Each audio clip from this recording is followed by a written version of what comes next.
that's a very serious accusation na merong papatay sa'yo.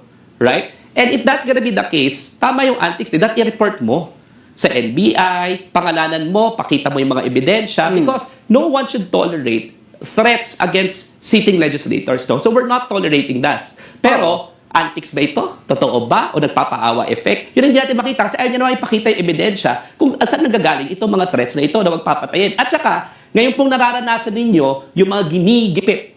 Yung mga ginigipit. Supposedly, yun yung, yun yung script ninyo, ginigipit kayo dahil nagsasalita kayo against corruption. Sana naman po, the same po, ganyan po kayo ka-consistent, no? Na yung mga ginigipit at pinapatay, you say something against it. Pero parang po yung buong pamilya ninyo, kasama po kayo, nananahimik, lumalawakan yung patayan sila ni Rodrigo Duterte at saka maraming ginigipit nung panahon ni Rodrigo Duterte. Dahil ba nakuha mo yung prangkisa nung panahon ni Rodrigo Duterte kaya hindi ka nagsasalita sa lahat ng mga excesses ng nakaraang administrasyon at para bang gigil na gigil ka lang ng double standards mo kasi nga dahil kahit na tama, kung kaibigan ng nanay mo, hindi mo kakasuhan, ganun ba yung klaseng politika na pinopromote ng mga ganitong bagong politicians natin, no? So, para sa akin, ang daming mali, ang daming problema, pero panindigan mo yung pinangako mo sa taong bayan doon sa private sector. Kaya itong 24 billion na ito, sana, di ba, totoong magbayad siya at pagbayarin siya ng gobyerno. Oh, di ba?